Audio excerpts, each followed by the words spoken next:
Hello বন্ধুরা, আজকে যে কথাগুলি বলতে চলেছি সেটা শোনার পর আপনাদের জীবন পুরোপুরি পরিবর্তন হয়ে যাবে। শুধু সবার কাছে অনুরোধ, প্লিজ কেউ স্কিপ করে দেখবেন না। দেখতে থাকুন হিম্মত কিভাবে অর্জন করতে হয়, কিভাবে সফলতা ছিনিয়ে নিতে হয়। বন্ধুরা, আপনারাও পারবেন।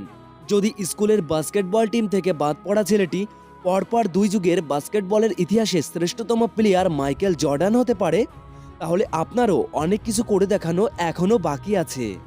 যদি ওয়েটারে কাজ করা সিঙ্গেল মাদার মহিলাটি নিজের লেখা পাণ্ডুলিপি নিয়ে 27 জন প্রকাশকের কাছে ঘুরে ব্যর্থ হয়ে শেষ পর্যন্ত এক প্রকাশকের 8 বছরের বাচ্চা মেয়ের অনুরোধে বই প্রকাশিত হওয়ার পর সেই বই হ্যারি পটার আর লেখিকার নাম J.K. রাউলিং হতে পারে, তাহলে আপনার হতাশ হওয়ার মতো তেমন কিছুই ঘটেনি।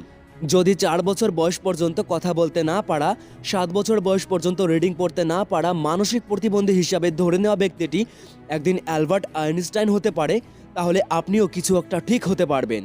যদি ছোটবেলায় হরমোন ডিফিয়েন্সি অপুষ্টির শিকার হওয়া ছেলেটি, যার বাবার চিকিৎসা করানোর মতো টাকা ছিল না, সে একদিন সাফল্যের আকাশ ছুঁতে পারা লিওন মেসি হতে পারে, তাহলে আপনার সামনেও অনেক দরজা খোলা আছে। যদি পেটের ভাত জোগাতে না পারায় প্রিয় কুকুরটিকে $50 বিক্রি করে দেওয়া লোকটি, যার স্ত্রী তার অভাবের তাড়নায় তাকে ছেড়ে চলে গিয়েছিল, সে আজকে সর্বকালের অন্যতম একজন সেরা অ্যাকশন হিরো সিলভাস্টার স্ট্যালোন হতে পারে, তাহলে আপনি কেন পারবেন না? যদি নিজের কোম্পানি থেকে নিজেই বরখাস্ত হওয়া দুর্ভাগ্য ব্যক্তিটি পরবর্তীতে বিশ্বকে পাল্টে দেওয়া স্টেভ জব হতে পারে, তাহলে হাজার ব্যর্থতাকে কাটিয়ে আপনি কেন সফলতা ছুঁতে পারবেন না? যদি কালো হওয়ার কারণে শ্বেতাঙ্গদের ট্রেনে জায়গা না পাওয়া ছোটখাটো লোকটি একদিন মহাত্মা গান্ধী হতে পারে, তাহলে আপনি কেন হেরে যাবেন? যদি 7 বছর নির্জন দ্বীপে কারাবাস করার পর ফিরে আসা লোকটি দেশের প্রেসিডেন্ট হতে পারে এবং শান্তিতে নোবেল বিজয়ী নেলসন ম্যান্ডেলা হতে পারে, তাহলে আপনিও নিশ্চয়ই হেরে যাওয়ার পাত্র নন। বন্ধুরা, আমাদের জীবনে যখন সমস্যা আসে তখন কখনোই ভেঙে পড়া উচিত নয়। সবসময় মনে রাখবেন, প্রতিটি ছায়ার পিছনে আলোর উৎস লুকিয়ে থাকে, অন্যের নয়। বরং নিজের উপরে বিশ্বাস রাখুন, নিজের উপরে ভরসা রাখুন।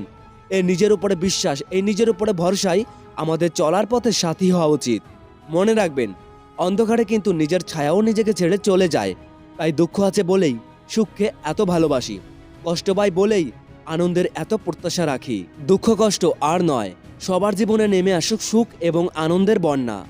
যখন খুবই কষ্ট পাবেন, অতিরিক্ত মানসিক যন্ত্রণায় থাকবেন, তখন একটা জিনিস মনে রাখবেন, জীবনে সব ঝড় সবকিছু এলোমেলো করার জন্য আসে না। কিছু ঝড় জীবনে আসে তোমার সামনের পথটা পরিষ্কার করে দেওয়ার জন্য। শুধু প্রয়োজন একটু চেষ্টা, প্রচেষ্টা এবং অপেক্ষা। তো বন্ধুরা, কেমন লাগলো ভিডিওটি অবশ্যই কমেন্ট করে জানিও। দেখা হচ্ছে নতুন কোনো পরবর্তী এনার্জির সঙ্গে। ততক্ষণ অবধি ভালো থেকো, সুস্থ থেকো।